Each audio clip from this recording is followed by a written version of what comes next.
Welcome to With the First Pick, where we're going team by team to build a perfect 7-round mock draft. Who's on the clock today?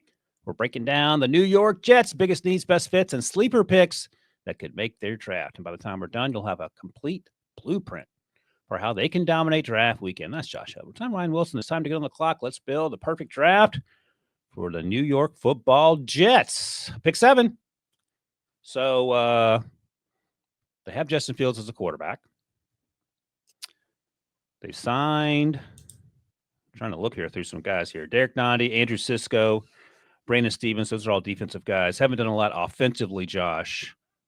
They drafted Olu Pashnu last year in the first round. He's going to have a chance to be the starting left tackle this year. What are you thinking here, pick 7? Aside from defensive tackle, I think offense is the direction that they will go with this pick. They need wide receiver. They need another offensive tackle to replace Morgan Moses. Tight end, they could use an upgrade. So there's a number of different positions. I would go Will Campbell, the offensive tackle from LSU. Hold on a second, Debo. I want to counter quickly. Has Armand Membu been drafted yet? And I'll tell you why. He was number 2. Number 2 overall. Number 2 overall. Crazy Town, USA. So the only reason I asked that, Josh, was because Carter Warren, the former Pitt player, is listed as their starting right tackle. So are you thinking Will Campbell plays right tackle? You moving Olaf Ashton to right tackle, or are you just going to sort that out once he gets in the building? Yeah, he would probably play right tackle for me in this situation. We've seen a lot of players make that transition in recent years, so I think Campbell is smart enough to do that as well. Yeah, I think Ashton is probably a better athlete. He has long arms if that thing floats your boat, but yeah, okay. That's the other consideration. You could play one at left tackle and the other at right tackle. I mean, we can figure that out in the summer.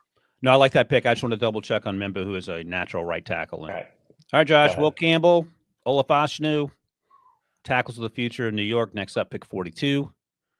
Still have needs just about everywhere else. Garrett Wilson sounds to be extremely happy to be playing with his former teammate Justin Fields.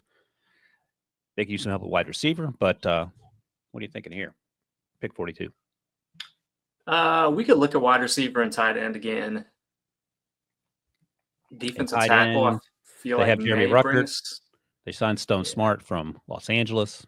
After that, it is slim pickings. Defensive tackle, I feel like there's probably better depth at that spot.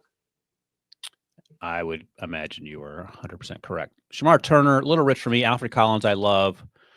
Josh Farmer out of Florida State had a great Senior Bowl. Jordan Phillips out of Maryland, I love. Your guy, Deion Walker out of Kentucky. I think he was banged up for parts of 2023. Plays too high at times, but he is 6'7". But he is one of one in terms of the physical specimen getting off the bus.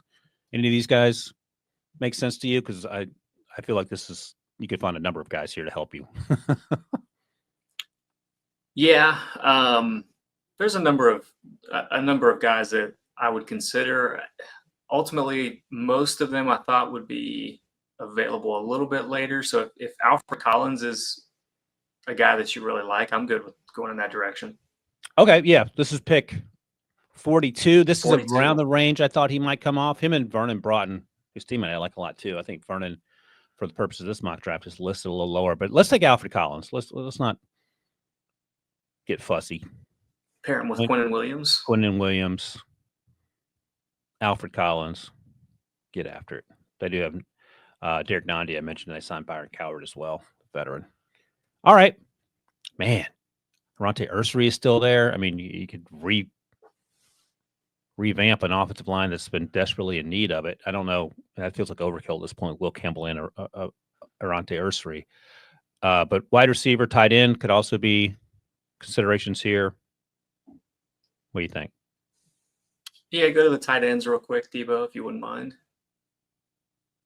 Because I'm thinking Terrence Ferguson. Yeah, Terrence Ferguson, Harold Fannin, just a couple different names there that could possibly be going in this range.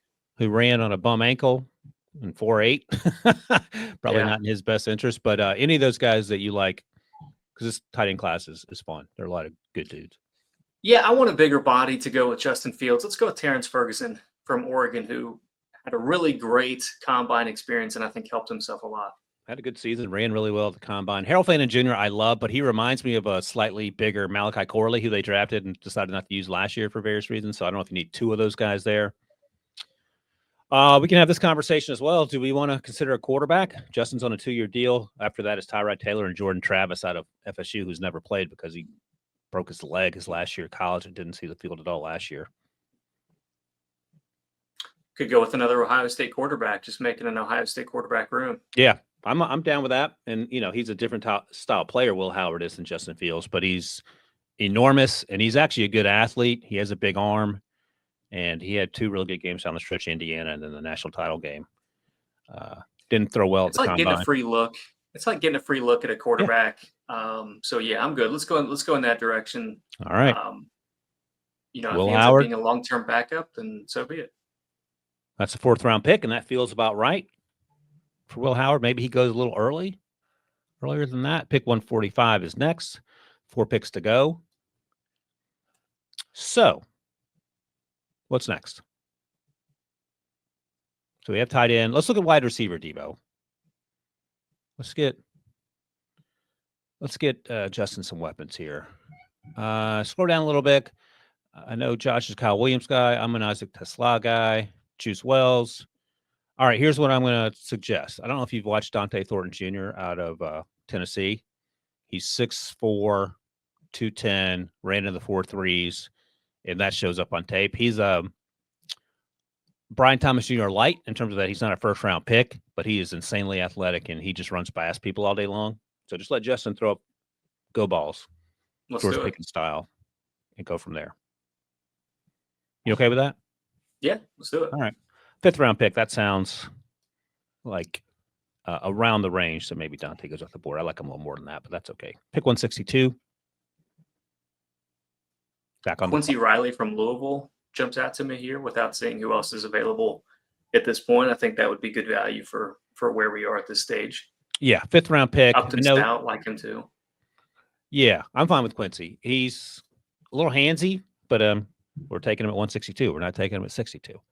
I'm okay with that 100%. He feels like a Jets defensive back in terms of the. Yeah, and that's what DJ Reed gone to, who went to the Lions in free agency. All right. 2 more picks to go here. Pick 186. We're right in the middle of the 6th round.